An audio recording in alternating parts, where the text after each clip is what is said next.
네, 안녕하세요. 손수호 변호사입니다. 오늘은 광주 광산구로 가는데요. 굉장히 서늘하게 만드는 살인사건입니다. 무서운 사건인데요. 20대 청년의 일가족 살인입니다. 대가족이었어요. 네, 작은아버지도 2명 있고 고모도 2명 있는 그런 상황이고 조카도 많았는데 도대체 어떤 일이 벌어졌는가 하나하나 차근차근 알아보겠는데요. 사실 일가족 살인, 가족 살인이 틀린 건 아닙니다만 동거하던 같이 살던 가족은 아니고 친척들에 대한 살인이라고 보는 게 맞습니다. 첫 번째 주목할 부분은 숫자인데요. 무려 8명. 두 번째는 관계입니다.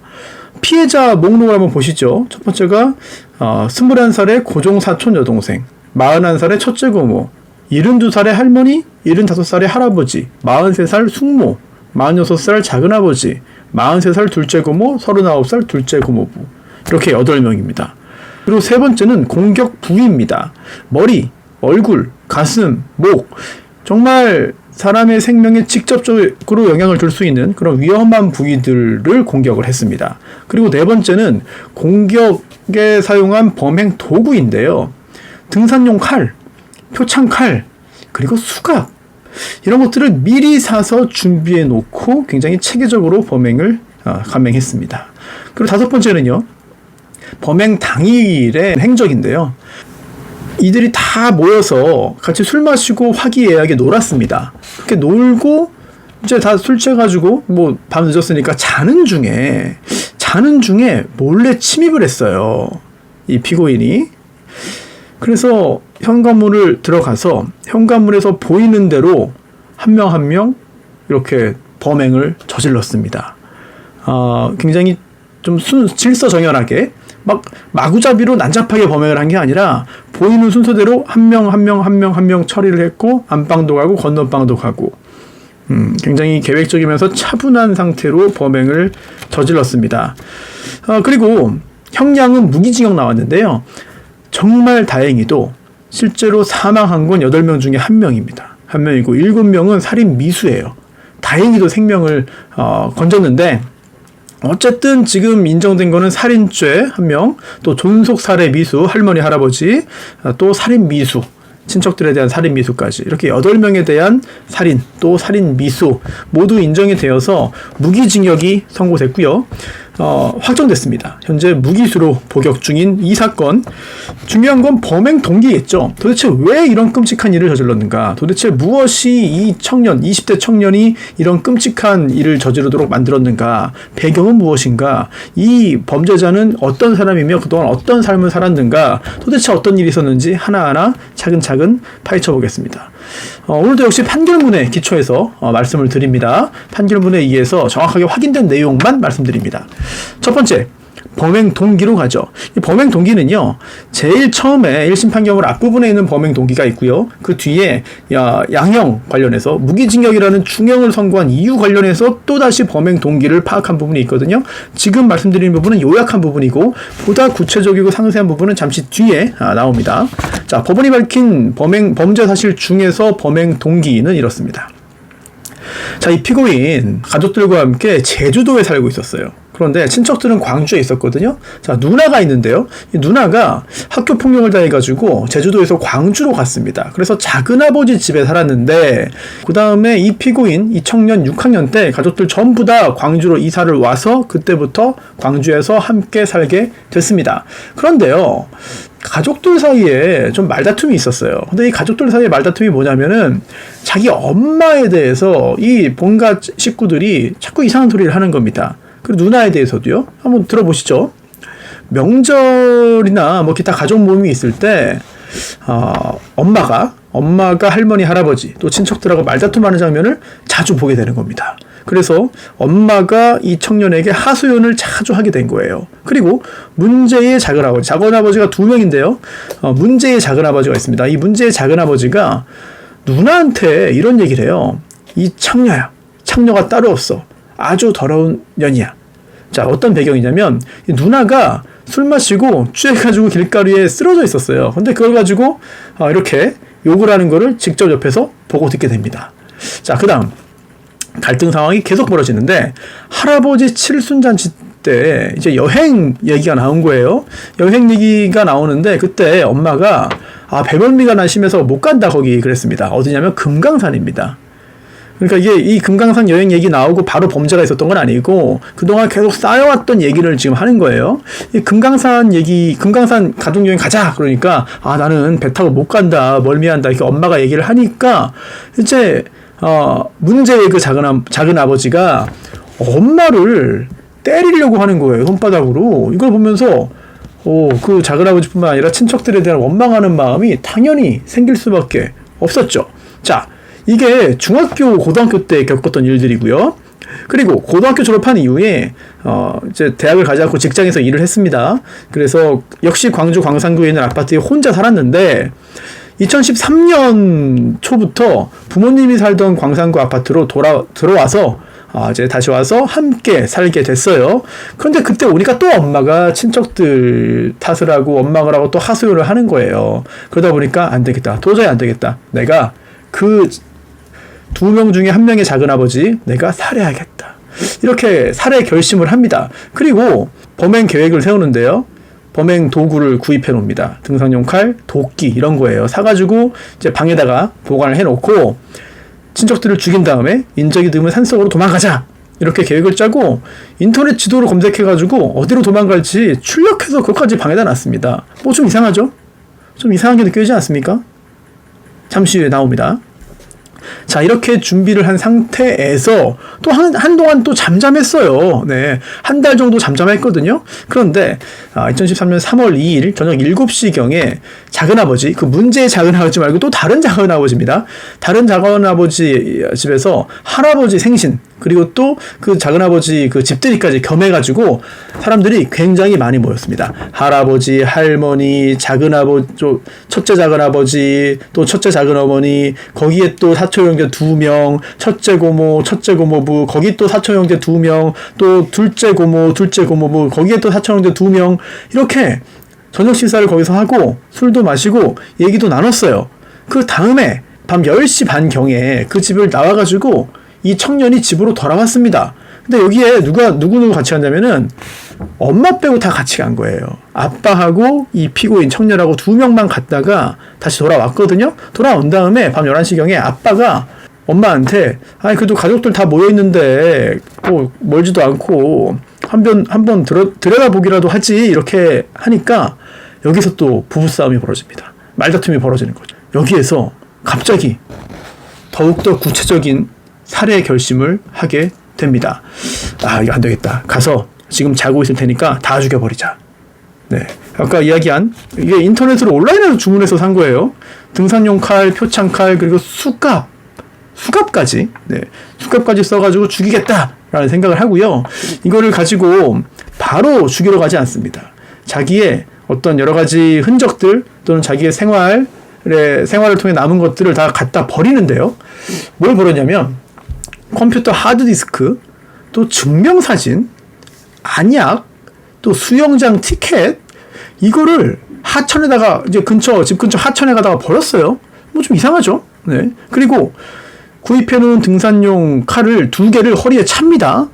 그리고 가지고 있던 나이키 가방에다가 나머지 등산용 칼 1개, 표창칼 3개, 수갑 하나, 이걸 담아가지고 엄마 아빠한테는 자정 무렵에 PC방 갔다 올게요 라고 하고 나섭니다. 그리고 10분 후에, 멀지도 않아요. 네. 10분 후에 이 작은아버지 집에 와가지고 이 집으로 들어가요. 왜냐면 전날 이 현관 보조키 비밀번호를 알게 됐거든요. 이걸 이용해서 누르고 들어갔습니다. 그리고 여기에서 8건의 범죄를 연속해서 저지르는데요. 시간 순서대로 말씀을 드리겠습니다. 첫 번째 피해자는 21살의 사촌이에요. 네, 21살의 그 사촌 여동생인데 왜 첫 번째 피해자가 됐냐? 현관에서 가장 가까운 곳에 있었습니다. 이 거실에서요. 엎드린 상태로 휴대전화 문자 메시지 보내고 있던 중이었거든요. 그런데 여기 들어가자마자 머리 뒷부분을 3번에 걸쳐서 힘껏 내리찌릅니다. 그런데 다행히도 목숨을 건졌어요. 죽지 않았고요. 이 머리 뒷부분이면 굉장히 위험하거든요.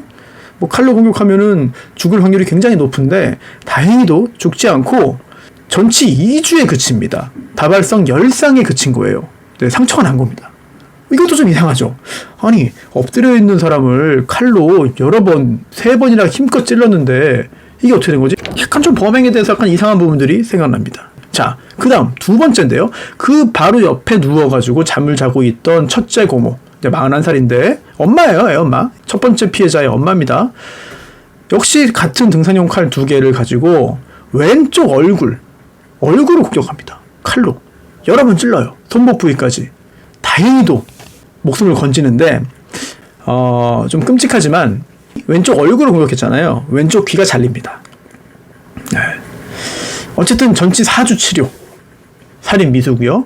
세 번째 피해자는 할머니입니다. 당시 72살이었는데 역시 그 할머니는 이제 첫째 고모 옆에 누워서 자고 있던 거예요. 머리를 수회에 걸쳐서 찌릅니다만 이때도 역시 외상성 뇌출혈. 다행히도 생명을 구했죠. 이거는 직계 존속에 대한 것이기 때문에 존속살해 미수거죄가 되고요. 그리고 네 번째 피해자는 할아버지입니다. 할머니 옆에 할아버지가 있었거든요. 75살. 생신이었고. 역시 얼굴을 여러 번 찌릅니다. 얼굴 굉장히 위험한 부위잖아요. 네. 근데 이제 4주간의 전치 4주 상처가 생기고 다행히도 생명은 구했는데 근데 이게 뭐 전치 2주 내 4주 내 얘기하는 것만으로 뭐 별거 아니다라고 볼 수는 없어요. 왜냐면 두 번째 피해자인 첫째 고모도 귀가 잘렸잖아요. 전치 4주인데 귀가 잘렸습니다. 귀 잘렸고요. 그리고 네 번째 피해자는 할아버지 전치 4주잖아요. 길이 20cm의 열린 상처를 입습니다. 개방성 상처를 입습니다. 이게 어디냐? 입술 그리고 입 여기가 20cm가 열렸습니다. 그러니까 얼굴을 여러 번 찔렀기 때문에 굉장히 위험한 상황이었다는 거죠. 굉장히 끔찍한 일입니다. 다섯 번째 피해자인데요. 43살 숙모인데 자 이때는 거실에서 4명에게 이런 범죄를 저지르고 이제 출입문에서 가까이 있던 게 안방인데요. 그러니까 안방으로 들어갑니다. 그래서 잠을 자고 있던 이 숙모를 공격을 하는데 이때 역시 자고 있었잖아요. 위에서 바닥으로 내리 꽂은 거예요. 가슴을 향해서. 가슴 부위를 여러 번 힘껏 칼로 찔렀는데 정말 다행히도 흉부 자상에 그칩니다. 네, 전치 2주에 그쳤어요. 살인 미수. 그리고 여섯 번째는 이렇게 숙모부터 공격을 한 다음에 그 다음에 이제 작은아버지 46살 작은아버지를 살해하기로 마음먹고 역시 똑같이 등산용 칼 2개 가지고 얼굴 그리고 왼쪽 엉덩이 이 부분을 여러 번 힘껏 찔렀습니다. 엉덩이는 직접 생명에 영향을 주는 부위는 아니지만 얼굴은 치명상을 입힐 수가 있는 위험한 곳이죠. 여기를 여러 번 찔렀는데 그래서 약간 이상한 부분이 있어요. 만약 정말 범죄를 아주 체계적으로 치밀하게 계획적으로 했다면 두 명이 같이 있는 경우에 먼저 남자부터 공격을 합니다. 먼저 힘이 센 사람부터 자신에게 해를 가할 수 있고 저항할 가능성이 높은 사람부터 공격을 하는 게 범죄자 입장에서는 옳은 일입니다. 왜냐하면 이렇게 여성을 먼저 공격했다가 남성이 그 소리를 듣고 깬다. 그러면은 반격을 가할 수 있거든요. 근데 반대로 남성을 먼저 공격하면은 여기서 제압을 한다는 전제로 그 다음에 여성을 손쉽게 제압할 수 있겠고 그리고 또 남성과 격투를 벌이는 과정에서 여성이 합세한다 하더라도 크게 위력적이진 않을 것이기 때문에 먼저 남성부터 해야 되는데 지금 이 피고인은 일단 여성 숙모부터 공격하고 그 다음에 작은아버지 쪽으로 갔습니다. 그런데 이때 역시나 이 작은아버지는 저항을 했어요. 그리고 처음으로 몸싸움이 벌어집니다. 이게 여섯 번째 살해 행위를 시도할 때 처음으로 몸싸움이 벌어지는데요. 칼이 2개였잖아요. 네, 이게 칼날 길이 15cm, 총 길이가 28cm니까 큰 칼입니다. 이 칼 2개 중에 하나를 떨어뜨립니다. 그래서 이 작은아버지가 작은아버지가 아니라 그 조금 전에 이제 칼로 공격을 받았던 이제 숙모가 이 전치 2주에 흉부 자상만 입었으니까 움직일 수 있는 거예요. 그래서 이 격투를 벌이는 중에 칼을 떨어뜨리니까 칼을 주워가지고 안방 화장실 세면대에다가 이렇게 막 던져버렸어요. 네, 숨겼어요. 그런데 그 사이에 안타깝게도 이 일이 벌어집니다. 칼 하나 놓쳤지만 이걸 가지고 공격을 한 게 아니라 칼을 치워버렸잖아요. 나머지 칼 하나 남아 있습니다. 이거 역시 칼날 길이 15, 총 길이 30cm 큰 칼이에요. 이걸 가지고 목 중앙 부위에서 아래로 힘껏 눌렀습니다. 결국 좌측 흉곽을 지나서 폐 상엽까지 15cm 깊이로 찌르게 된 거예요. 위에서 내리 눌렀습니다. 결국 경부 자창에 의한 저혈량성 쇼크. 그 자리에서 사망합니다. 살인죄를 범했습니다. 자, 아직도 피해자가 2명 남았습니다. 일곱 번째 피해자는 이제 작은 방으로 가요. 거실에서 4명 공격하고 안방에서 2명 공격하고 작은 방으로 가는데요. 작은 방으로 갔는데 거기는 둘째 고모, 43살 둘째 고모가 자고 있었거든요. 이제 남아있는 칼 하나잖아요. 네, 가방에는 흉기가 좀 있습니다만 들고 있던 등산용 칼 하나를 가지고 역시 얼굴과 오른팔을 수에 찔렀어요. 그런데 이때도 전치 4주인데요. 오른쪽 손에 이제 인대 파열 이런 것들을 입게 됩니다. 다행히 절단은 이루어지지 않았고 목숨도 구했습니다. 살인 미수죠. 그리고 마지막 같이 자고 있던 둘째 고모부 39살이었는데 이게 마지막 피해자가 됩니다. 남아있던 등산용 칼 하나를 가지고 역시 머리, 팔 힘껏 찔렀는데 머리 부위에 열린 상처, 개방성 상처가 생겼습니다. 전치 2주. 역시 살인 미수. 이렇게 짧은 시간 안에 8명이나 되는 친척들에게 분노에 찬 공격을 감행합니다. 사망에 이른 거는 1명인데 나머지 7명도 귀가 잘리고 20cm의 입술과 입 쪽에 긴 상처를 입고 머리 부위에 열린 상처를 입고 남편이 옆에서 칼에 찔려 죽는 걸 보기도 하고 엄청나게 심각한 범죄를 저지른 거죠. 그리고 또 하나 주목할 부분은 불이 다 꺼져 있었어요. 그래서 누가 누군지도 모르고 했습니다. 범죄를. 누가 누군지 모르는 상태에서 무차별적으로 공격한 겁니다. 누구한테 공격하는지도 모르고 한 명 한 명 차근차근 공격을 감행했어요. 네. 그리고 또 하나는 계속해서 자신과 자신의 그 엄마에 대해서 험한 말도 하고 막 때리려고도 하고 이상한 소리 했던 누나에게도 그 작은아버지는 여기 있지도 않았습니다. 작은아버지가 둘이었는데 지금 살해당한 사람은 다른 작은아버지예요. 이 작은아버지가 아니었어요. 그리고 또 하나 충격적인 게 있는데요. 이 피고인 돌아와서 엄마 아빠가 다투는 걸 보고 살해 결심을 하고 이 끔찍한 일을 저지른 거잖아요. 그런데 놀랍게도 그날 이 친척들 다 모여가지고 할아버지 생신잔치하고 집들이 하고 하하호호하고 재미있게 마시고 먹고 놀고 헤어진 거잖아요. 그때 굉장히 즐겁게 아무런 문제도 없이 가족들과 시간을 보냈습니다. 아무런 이상도 없었어요. 불만도 없었어요. 그러다가 집에 돌아와서 엄마 아빠 싸우는 거 본 다음에 확 돌아서 이런 끔찍한 범행을 저질렀습니다. 잘 이해가 안 됩니다. 네, 잘 이해가 안 돼요. 그래서 형량은 무기징역 그리고 또 20년간 전자발찌 부착인데요. 전자발찌 부착은 이제 재범의 위험성이 있어야 되잖아요. 정신감정서뿐만 아니라 여러 가지 재판 과정, 수사와 재판 과정에서 확인된 것들을 종합해가지고 재범의 위험성이 있다고 본 건데요. 사실 이게 엄마를 무시하는 친척들의 태도에 대해서 불만이 장기간 누적되어 있다가 폭발한 거잖아요. 그렇기 때문에 이렇게 오랜 기간 쌓인 적개심은 쉽게 사라지지 않을 것이다. 그러니 재범 위험성이 있다라고 법원은 보았고요. 그리고 또 가장 큰 적개심을 갖고 있던 그 문제의 작은아버지는 이때 없었어요. 그러다 보니 만약에 중간에 풀려난다면 이거 굉장히 어리잖아요.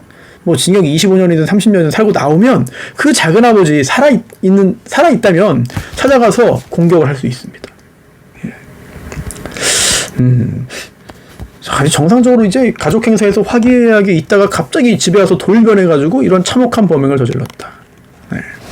명료한 이식으로 일정한 목적과 의도에 따라 단계적으로 피해자 한 명 한 명에 대해서 범죄를 저질렀다. 반성한다고 하면서 동기에 대해서는 계속 합리화하고 있다. 진정 반성하고 있는지 의문이다. 그래서 전자발찌 부착을 명령했고요. 사실 중요한 거는 범죄 사실 이게 자수를 했습니다. 이렇게 사람을 죽이고 다 쓰러뜨린 다음에 자수를 했어요.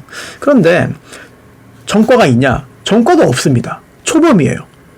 초범이고 자수했습니다. 그리고 금전적으로도 뭔가 노력을 했어요. 이게 뭐냐면 피고인의 부모 집에 있던 부모가 아니 이거 죽은 사람 다친 사람도 다 친척들이잖아요. 그러다 보니까 그냥 있을 수가 없고 또 아들을 구해야 하니까 사망한 사람 한 명이잖아요. 작은아버지. 그러니까 아빠 입장에서는 동생입니다. 장례식장 비용 1,600만 원을 지급해 주고요.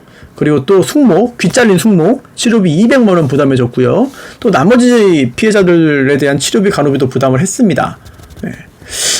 뭐 향후 치료비 등도 지급을 했고 이런 것들은 유리하게 작용했죠. 하지만 그럼에도 무기징역형이 선고됐습니다. 왜냐하면 이 첫 번째가 이 범행 동기를 봐야 되는데요. 범행 동기 아까 말씀드렸잖아요. 계속해가지고 엄마에 대해서 험담하고 엄마를 함부로 대하는 이런 친척들에게 분노했다, 이런 건데, 사실 이게 평가가 완전히 양쪽으로 갈릴 수 있습니다. 뭐냐면요, 첫 번째, 이거 봐라, 엄마를 무시하는 이 사람들의 친척들의 평소 태도가 동기이기 때문에 이거 유리하게 작용돼야 되는 거 아니냐, 이런 일을 당했으니까 원인을 제공한 사람들 책임져야지, 그거 좀 감안해 주십시오 라고 했습니다만, 법원은 아니다, 이거는 유리하게 볼 게 아니라 오히려 불리하게 볼 것이다 라고 정반대의 판단을 합니다. 자, 그 근거는 무엇이냐면은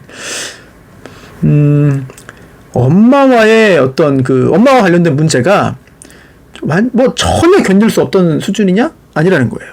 또 그 상대인 이 친척들이 다 죽어 없어져야만 그 문제가 해결되느냐? 그것도 아니라는 거예요. 판결문 그대로 읽어드릴게요. 실제로 우리 사회에서 적지 않은 가정들이 유사한 문제를 지니고 있기도 할 뿐 아니라 그러한 가정들이 모두 피고인과 같은 방식으로 문제를 해결하지도 않는다. 무엇보다 피고인은 자신의 어머니가 편안해지는 것만을 중시하고 피해자들의 생명과 그들이 살아온 인생, 그들 주변의 사람들과의 관계 등은 경시하면서 어머니를 위해 피해자들의 생명을 모두 뺏을 수 있다고 생각했다. 결코 정당화될 수 없다. 그리고 이 피고인은 계속해서 엄마를 생각하는 마음, 엄마를 사랑하는 마음이 범행 동기라고 주장을 했습니다. 그런데 법원은 여기에 대해서도 의문을 제기했어요. 자, 그 의문의 근거가 뭐냐, 배경이 뭐냐. 이 사건 당시 피해자들은 직접적으로 피고인의 어머니를 무시하는 어떠한 행동도 하지 않았다. 죽은 사람들은 무시를 안 했습니다. 정작 다른 사람만 한 거예요. 이상하죠? 그리고 이 피고인은요, 이 피해자들과 웃고 즐기다가 집에 가서 싸우는 거를 보고 나서 범행을 결심했습니다. 그리고 또 그 당시에 그 집에서 엄마 아빠가 싸우는 그 당시에 이 아들이 엄마한테 이렇게 말했어요. 굉장히 중요한 부분인데요. 엄마는 정신병자야, 이런 말을 합니다. 이런 걸 종합해 보면 유사한 상황에서 매번 부부싸움이 일어나는 그 상황 자체가 참기 어려웠던 것으로 보인다. 결국 그동안 비슷한 상황에서 자신의 내면에 쌓여온 친척들에 대한 분노, 자신이 그 상황을 어떻게 할 수 없다는 답답함, 이걸 해소하기 위해서 그 친척들, 죽은 친척, 공격을 당한 그 집에 있던 그 친척들은 엄마에게 아무것도 한 게 없는데도 그 친척들을 세상에서 없애려 한 것으로 보인다는 거죠. 이게 지금 다 범행 동기에 대한 분석이거든요. 평가이고. 그렇기 때문에 결국 양형에서 유리하게 다룰 요소가 아니다 라고 법원은 보았습니다. 자, 누구의 주장이 맞는지, 더 일리가 있는지 여러분도 한번 판단을 해보시면 좋을 것 같은데요. 자, 그리고 두 번째는 범행의 계획성, 그리고 또 범행의 모습입니다. 이 사건 범행 계획적이에요. 피고인은 우발적이다라고 주장을 했지만 그렇지가 않죠.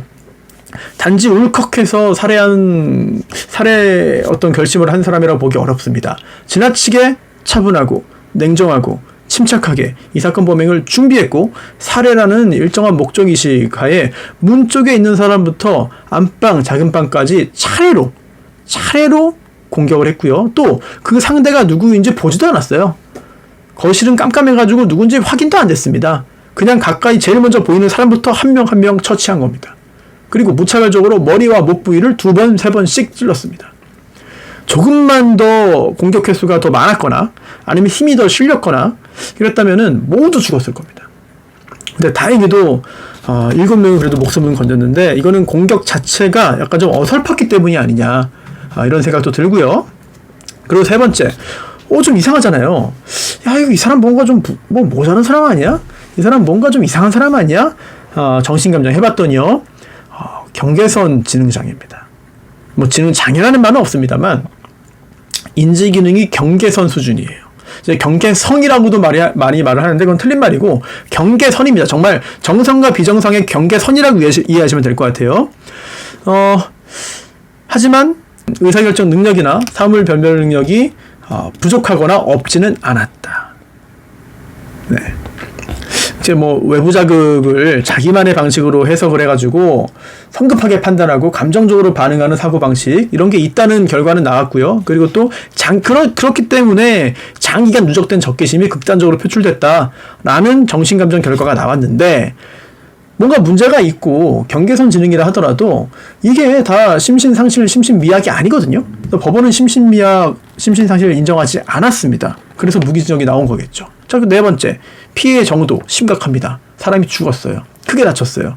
평생 씻을 수 없는 정신적 고통을 당했다. 다섯 번째, 피해자들의 처벌 의사입니다. 일부는 피해자 중에 몇 명은 봐주세요, 선처해주세요, 저 용서했습니다 라고 말을 했습니다만 대부분은 그러지 않았습니다. 자, 누가 그러면 피해자 중에 선처를 했을까? 선처를 요구했을까? 당연하게도 할머니, 할아버지입니다. 할머니, 할아버지는 그래도 내 손주 봐주세요라고 했고요. 그 외의 사람들은 강한 처벌, 그리고 또 보복 당할까 무섭습니다. 못 나오게 해주세요. 사형 무기징역 해주세요. 나오면 안 됩니다. 라고 호소했습니다. 여섯 번째, 반성 여부인데요. 자백을 했지만 진지하게 자신의 잘못을 인정하고 반성하는지는 의문을 갖고 있었습니다.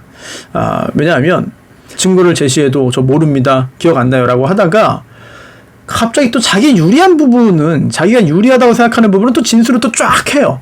전형적으로 앞뒤가 안 맞는 거고, 전형적으로 이게 아주 지능적인 범죄자라고 보기는 힘든 그런 부분들이죠. 그러다 보니까 법원도 그런 부분을 모를 리가 없습니다. 네. 그리고 작은아버지 목과 폐를 찔러 죽였는데 이때 살인 고의가 없다고 주장을 했습니다.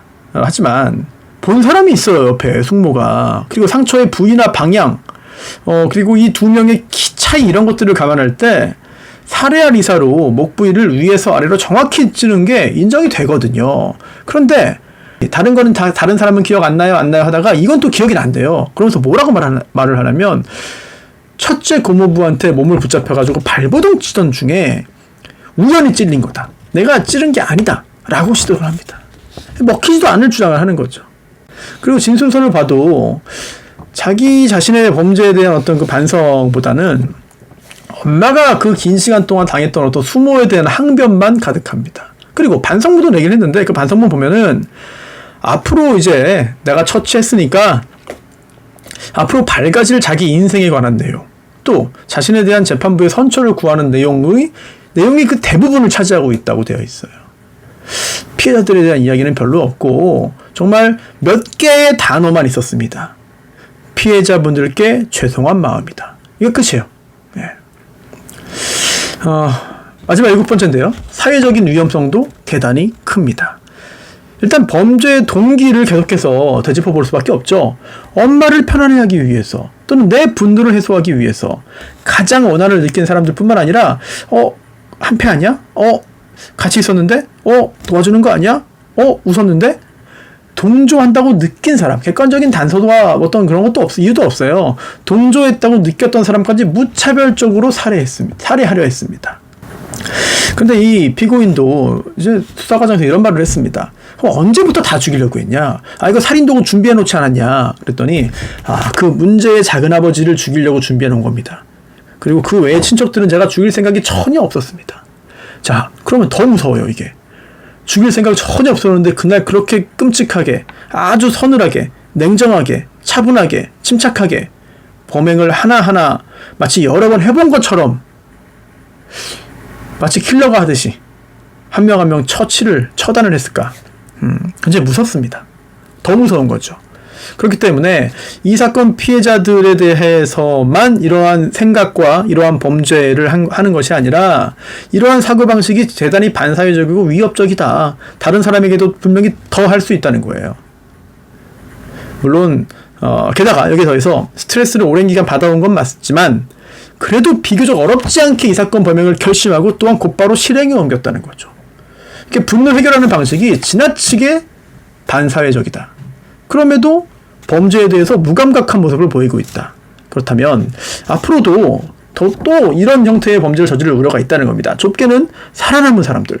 8명 중에 다 죽이려고 한 건데 8명 중에 1명은 죽고 7명 살아남았잖아요. 게다가 나이가 굉장히 어린 피해자도 있어요. 그러면 나중에 이 살아남은 피해자들에 대해서 범죄를 저지를 가능성이 있다. 또 보다 좀 가능성을 넓혀보면은 넓게는 우리 사회 일반 구성원들, 저도 포함되고 여러분도 포함됩니다. 우리들 같은 일반 사회 구성원들을 상대로도 어떠한 심각한 위해를 가하지 않으리라고 감히 단정할 수 없다 라고 1심 재판부는 표현했습니다. 그렇기 때문에 사회로부터 무기한 격리에서 이러한 범죄로부터 사회를 방위하고 피고인으로 하여금 자신의 잘못을 진정으로 참여하도록 함이 상당하다. 무기징역 선고, 전자발찌 20년. 여기에 대해서 검사는 항소하지 않았고요. 피고인이 항소했습니다만 2심에서 항소가 기각됐고요. 무기징역이 확정됐습니다. 근데 항소심 판결문은 굉장히 간단해요. 3장입니다. 3장. 예. 겨우 3장인데 심신장애 인정되지 않았다고 일단 항소했거든요. 피고인 입장에서는 이거 심신상실이나 심신미약이다. 하지만 법원은 가볍게 배척했습니다. 이거 그렇지 않다. 아니 이거 1심에서 증거조사 다 해보지 않았냐. 범행 경위, 수단, 방법, 과정, 범행 직후 언행 보면은 비록 경계선 지능이지만 충분히 그 당시에 자신이 어떤 행동을 하는지, 그 행동의 의미가 무엇인지, 그 행동이 어떤 결과를 낳을 것인지 등등은 알고 있었다. 그런데 무슨 심신미약, 심신상실이냐, 말도 안 된다 라고 배척을 했고요. 그 외에 양형부당, 무기징역 너무 무겁습니다. 정당해. 무기징역 괜찮아. 이렇게 결국 무기징역 그리고 전자발찌 20년 부착이 확정됐습니다. 판결문에 있는 범죄 사실이 어떤 그 영화를 연상시키기도 하고 굉장히 좀 무서웠는데, 그러다 보니까 오늘 그 8명의 친척에 대한 범죄를 쭉 시간 순서대로 한번 좀 훑어봤고요. 굉장히 좀 서늘함을 느끼게 하는 굉장히 좀 무서운 살인사건이 아닌가 싶습니다. 그리고 언제 어디서도 이런 사람들에 의해서 우리가 피해를 입을 수 있어요. 잘못한 게 없어도 살인사건의 피해자가 될 수 있다는 점 우리가 잊어서는 안 되겠고요. 오늘은 광주 광산구에서 본인들의 친척에 대한 살인 그리고 살인 미수 범죄를 범한 20대 청년 끔찍한 범죄의 동기가 무엇인지 자세히 알아봤습니다.